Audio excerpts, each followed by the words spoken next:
So, ngayon gusto kong tanungin dito Jessica Francisco, pero kilala din natin bilang Mary Ann Maslog. Opo. So, i-address ko kayo bilang Miss Maslog, kahit gusto nyong i-refer sarili nyo bilang Miss Francisco.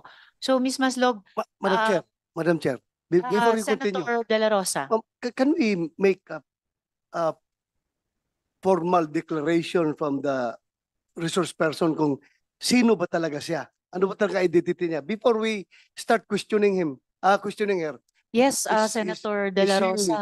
Ang hirap, Jessica Francisco opo. or Ang, what's ang, the other name? ang, Mary Ann Maslog. Mary Ann Maslog. Opo. Ang hirap, no? Hindi lang isang tao Yeah, yung dinidetermine natin yung identity. mahirap. Dalawa pala. Okay. Can we, So, ma'am, ano po ba ang pangalan nyo? Sino ba kayo? Good afternoon, Madam Chair. Good afternoon, good senators. Uh, I'm Jessica Francisco. Okay. Yun And po yung sagot niya. I'm Jessica Francisco, sir. Okay. Yun yung sagot po niya, Senator De La Rosa. where did we get that name, Maslog? Mayroon pong mga artikulo, including investigative articles na lumalabas na sa media based on linking to previous cases na kinilala itong tao di umano bilang sa isang dating or totoo niyang pangalan bilang Mary Ann Maslog. And she was Sir. arrested, Madam Chair? Yes, With the Senator. indulgence of Senator, but she was Yes, okay. arrested or she was detained. I don't even know her Senator. status right now Yes. because she is Mary Ann Maslog. Yes, Is that Mr. correct? Yes, Senator Joel. And for the record, dun sa tanong din ni Senator De La Rosa, Mary Ann Maslog, yung di umanong namatay na textbook scammer, pero Jessica Francisco, yung bagong pangalan nila. So, yun po, Senators De La Rosa and Joel. Mahirap mag-start mag-imbestiga ng tao, Madam Chair, na hindi natin ma-establish talaga yung real identity niya to start to begin with. So, ikaw ba talaga yung Mary Ann Maslog na accordingly involved sa textbook scam at may istorya na namatay? Your Honor, I invoke my right to keep silent because we have a case right now. No. You Sounds cannot familiar, invoke that Senator De La right. Rosa. You cannot invoke that right because kung sabihin mo yung merong Supreme Court ruling dyan, walang sub-judice rule cannot apply in legislative inquiry in aid of legislation. You cannot invoke that right. Kaya nga, klaruhin natin ito kasi para tayong gago dito, nagtatanong kami sa iyo as Jessica Francisco, tapos ikaw pala Mary Ann Maslog din. Then, klaruhin natin ito dahil para mong niluloko yung committee nito kung hindi ka magsabi sa totoo mong pangalan. Senator De La Rosa, baka pwede nating tanungin ng NBI? NBI. Si Attorney Magno, i-establish yung identity ng resource person. Attorney Magno, please.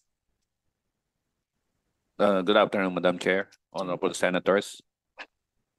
On September 25, our Fraud and Financial Crime Division conducted an operation for against certain Dr. Jessica Francisco and allegedly one who is Mary Ann Maslog. In this particular case, they were able to confirm through forensic that this Jessica Francisco and Mary Ann Maslog is one and the same person. Madam Chair, Yes, what please, particular forensic Senator De La Rosa. evidence can you provide this committee stating that he is one and the same person? It is a fingerprint analysis, Mr. Chair, Madam Chair. So if that is so, you confirm na siya talaga si Mary Ann Maslog.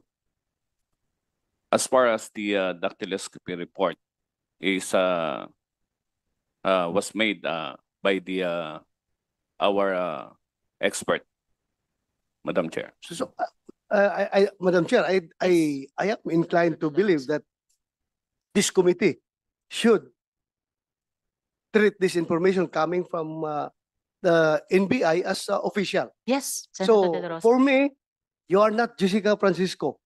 You are, as far as this committee is concerned, you are Mary Ann Maslog. Yes, Am I Senator clear? De La Rosa. Am I correct, Mary Ann? Please remove your. Am I correct to assume that you are Mary Ann?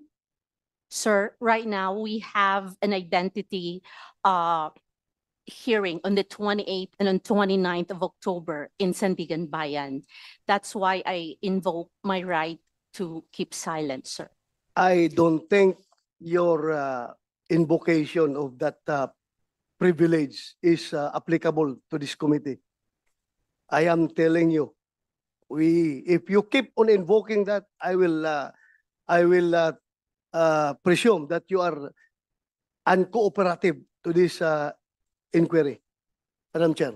Yes, salamat kayo, Senator De La Rosa. The chair agrees that, and please, Comsec, could we change the nameplate to that of Mary Ann Maslog? Opo, in the same way na pinanghawakan talaga at pinanindigan natin yung dactyloscopy analysis ng NBI sa kaso ni Guo Huaping. Why should we not do the same for Mary Ann Maslog? Remembering also yung sinabi ng dactyloscopy expert nila na bawat isang fingerprint natin sa bawat daliri ay unique at hindi nagkakapareho sa sino mang ibang tao.